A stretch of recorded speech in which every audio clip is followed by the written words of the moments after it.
Everyone. Today we're going to go over the interactive map for the 2018 Senate elections. So this is a midterm year. Midterms are not about, in the House races, they're not about getting independents to vote for you, but rather corralling your own party base because a lot of the party voters do not come out to vote in midterms. If it was partisan one way, one party would control the House every midterm year.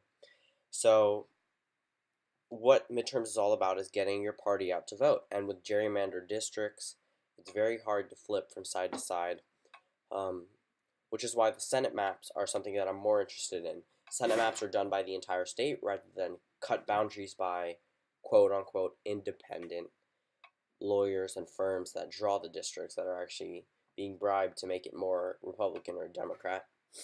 Um, if you look at 38 to 49, this is easy for Republicans. They will hold on to their majority unless something drastic happens. There's no way they're losing in Wyoming. There's no way they're losing in Utah, Nebraska, Mississippi, Alabama, Tennessee. These are states that they won't lose in because of the high Republican base here. So it's not likely that Democrats can pick up. Well, it's not likely that Democrats can take the House. It's not likely that Democrats can take the Senate. Sorry, but they can take the House. I think that they'll take the House by around 40 House seats. I think they'll pick up 40 House seats, considering the fact that Georgia 6th was a warning sign. South Carolina 5th was a warning sign. You take Kansas 4th congressional district and Montana at large. These are all warning signs. All the Republicans and Democrats who are saying special elections are not a show of midterms. Right, they're not. But in 2009, there was a lot of special elections. Democrats kept all of them, but they lost around 60 seats in the House in 2010. But the gap was tightening. In one New York district that voted for Obama with 85% of the vote, flipped to a Republican because of the incoming Republican wave. All it is about getting your party voters out. It's not about convincing independents, which is why House districts are much harder to predict based on the Democratic energy now. I still think that they'll take time. But let's look at the Senate map. Let's not get off track. Let's just stay on the Senate map. So right now we have conservative Democrats in Montana, North Dakota, West Virginia, Indiana, and progressive Democrats and moderate Democrats. So in Texas, there's someone like Julian Castro who might run, or Julian Castro. Sorry. I was reading something. It's really just a matter of how Democrats can energize their base to come out and vote in the state elections, because these House districts that are very close, they're going to be focusing on that. The Senate, they're not going to be focusing as much because look at this map. They pick up any one of these seats. Let's say they take Texas. They have their majority because Mike Pence is the Republican vice president, and whichever party the vice president is in a tie and a majority will hand it over to their party. So look, say they pick up any one of these seats you see on the map that are gray. They will keep their majority. That is horrible news for Democrats. Democrats can come out losing with the Republicans at 62 seats if they pick up every single seat that's gray on the map. Not likely to happen. But if you flip, let's just go through here. Let's say you flip all of the states that went for Trump and give them to Republicans, right? This is the majority that they would hold. Democrats would hold 38 seats, assuming that they win Maine, to Republicans 62. This is very scary to Democrats. All the states that are up for grabs except for 2 went for Trump. Sorry about flipping Nevada, so it would actually be 61, but that's still almost a supermajority. Nevada could be close because the senator is very much like there. So let's just go through this map. Let's just turn all these off.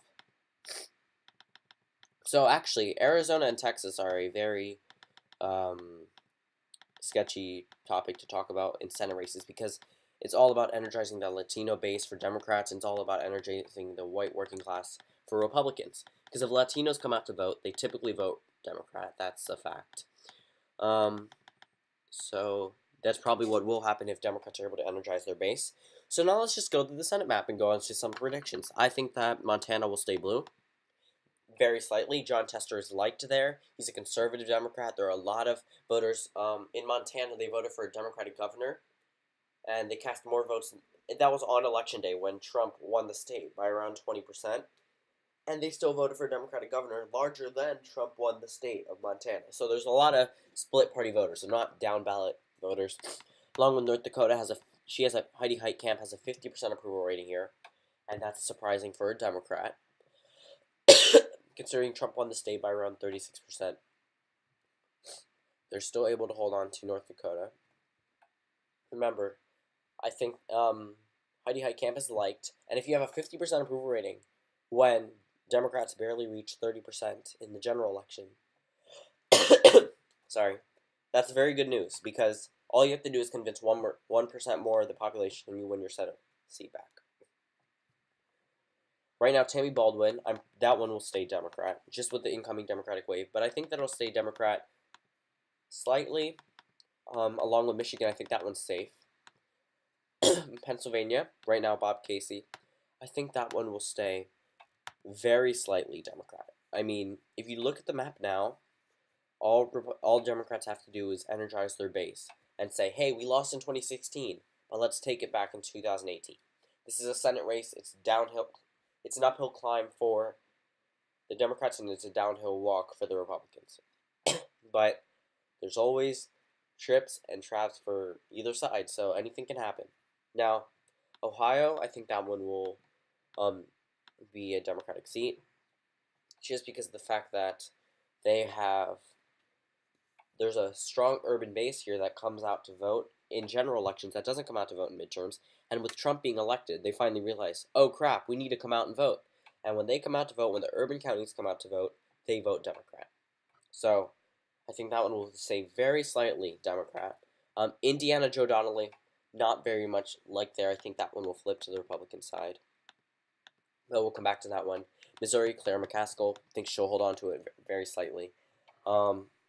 West Virginia, Joe Manchin, he's not liked by Democrats, but that's not the base he's appealing to. The West Virginia voters like him, and he doesn't blame them for global warming, unlike typical Democrats today, and he's pro-life, so that'll help him. I think he'll hold on to that seat. Regardless of it going for Trump by such a big margin, I still think that they'll hold on to it. Right now, Republicans will hold on to their majority if they win Indiana. That's not calling 5 more states, so right now it's not looking so good for the Democrats, for taking a majority at least. Florida, I think that one will stay Democrat, just ever so slightly because of the wave of Democratic voters that might come out to vote. Based on Trump's approval rating now, I think this would be the map. Maine, I think that one will stay Democrat, especially with an independent that's popular that caucuses with the Democrats. You get the vote there. I think that one will stay mildly Democrat, not solid. Texas, I'm going to come back to that. Arizona, I think that one will flip because of the growing Latino population there. Although a Republican might not be able to, a Democrat might not be able to take this in 2020 because of the population, but during midterms, a lot of the Republican voters don't come out to vote either. Now, if Democrats are able to energize the Latino population here, they can overcome the amount of Republican voters that come out to vote. Whereas in an election year, everyone comes out to vote. Nevada, I think that one will flip to the Democratic side, just because of the fact that Republicans are attacking Heller for not going with the healthcare bill. That'll eventually hurt them overall. And that's not something you do to someone who's already at the most hotly contested Republican seat in 2018. Now, Texas. I think this one will stay mildly Republican with Ted Cruz if someone like Julian Castro doesn't run, who's popular there, who's the Secretary of Housing and Urban Development, I'm pretty sure, under Obama. And, however, if Trump's approval rating dips below 30%, I think he could possibly, that will affect the map overall. If he does drop below 30%, this would be my final map with Democrats at 51. But that would mean they would have to win every contested seat, which is not likely. Which is why I'm going to give it back to the Republicans. Because I don't think it'll drop below 30. I think it'll drop below 40 like it is now. But I don't think that'll overall affect... I don't think that'll drop below 30 to a point where Republican senators want to impeach him. Because when it drops below 30, that means you have less than the 50% Republican base backing you. And that means Republicans that want to stay elected will vote against you regardless. So, this is my Senate map now. like I said, I'll try to get my election night out soon. It takes a very long time, as any of the creators can tell you. I don't use Google Slides. I use a different software. I used to use Google Slides when I made my things, but now I don't. I actually used to use Wondershare Filmora to click through the slides because I didn't record myself clicking it because I don't have an auto clicker. So yeah, 49 Democrats to 51 Republicans. Now this is if Trump's approval rating is below 40%. If it's above 50%, I think that the map could very well flip to the map could very well have a lot more red in it. I mean, if it's above 30%, then if it's above 40%, then this will be the map, because that means some Democrats will actually be jumping onto him, and Democrats won't be able to energize their base because they won't say the super majority of America dislikes you. They'll just be able to say it's partisan vote. Republicans will just say it's partisan voting, and if Trump's approval rating is at 45%, then that will be him. So yeah, let's just flip back all these states and finish off the video. So comment below what you guys want to see next. I'm taking suggestions, and I'm doing this one for someone who suggested them. So yeah, if you suggest things, there's a very high chance that I'll get through to them. And so thank you guys for watching, and I'll see you tomorrow again. Sorry for not uploading yesterday. I was sick, as you can hear my voice. Again, thank you, and I'll see you tomorrow.